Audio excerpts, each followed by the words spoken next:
we have an entire education team at HAF, and we've built some good relationships with school districts. In fact, we were just asked to intervene in Dublin, California, where in spite of during the textbook adoption process, we had successfully removed this exercise where students were asked to divide into four groups and stand at different corners of the classroom and pretend they're one of the four castes and then mistreat one another on that basis.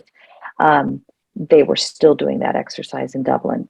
So we're in talks with teachers there and giving them the understanding as to why that's wrong, including our bullying survey, which showed that the greater emphasis there is on caste as being inherent to Indian culture and the Hindu tradition, the higher the likelihood that Indian children in that classroom are going to feel deep senses of shame and be bullied. So, Shireen Bala, who's our director of education, she has a PhD in cultural competency and curriculum development. So if you come across anything like that, you can write to our info line, you can write to me, and it'll get processed, and we will reach out to the schools.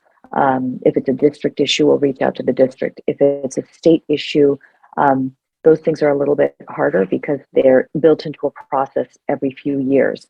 But we've been participating very actively with HSS and other community groups in submitting comments and being active participants in that textbook adoption process or frameworks adoption process. We've also trained several thousand teachers on a Hinduism 101 curriculum that's been academically vetted, that's embedded with more accurate information that teaches Hinduism then on par with all other religions. Yeah, in my experience, a lot of the time teachers are sharing this because they themselves are, misinformed. Not that they have an agenda against us, especially in the school system. Universities are different, of course, many times. So I would suggest, as a parent myself, that we should engage with the teachers and educate them about our tradition, be it festival or whichever occasions are there. Many times we are not proactive. We don't even know what our kids are learning in the schools, actually. So that is the biggest problem. And if you look at other communities, for example, other minority communities, like say Jewish community or Muslim community, they're very proactive in making sure that what they call their faith or traditions are not misrepresented. And we don't have to necessarily fight with the teachers. Many times they are innocent themselves. So I'll give an example. When my older son was in high school 10 years ago, one day he comes home, he was looking very gloomy. I said, what happened? He said, my teacher gave an example that he was giving example of discrimination or persecution. And he gave an example that how Hindus persecute Sikhs in India. And there's no Sikh student in his class. Probably not even in his school at that time. So then I asked, why did he bring this issue? He said, I don't know, Papa. Sometimes he does like this. Okay, I said, that time Dr. Manmohan Singh was the Prime Minister and Chief of Indian Army was a Sikh. So I told him, tell these things. I showed him some websites and then he went back to the teacher. And teacher said, I'm sorry, I apologize.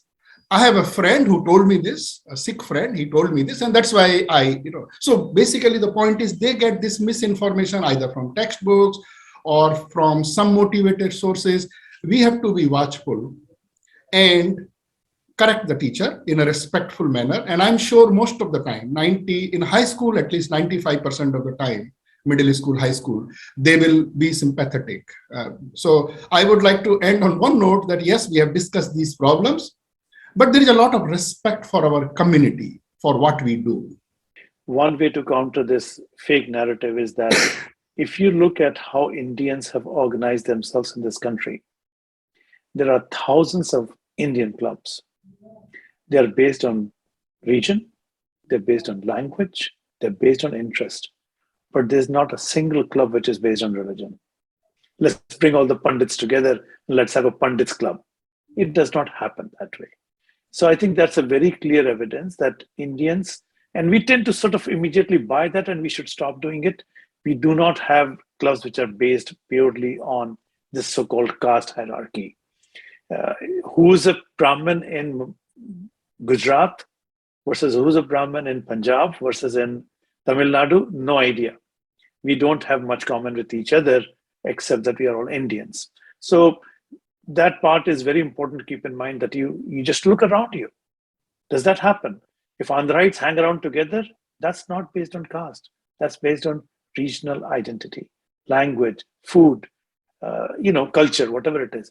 And that is absolutely fine. It's a beautiful thing. People who are new to this country and want to be around people who are like them, it's a safety net. I mean, when we came to USA, all Indian students hung around together. When we were told that try to go a little bit beyond Indians, you'll be a better person. So I think we should be just aware of the fact that this caste thing, as it is presented, does not exist in the US.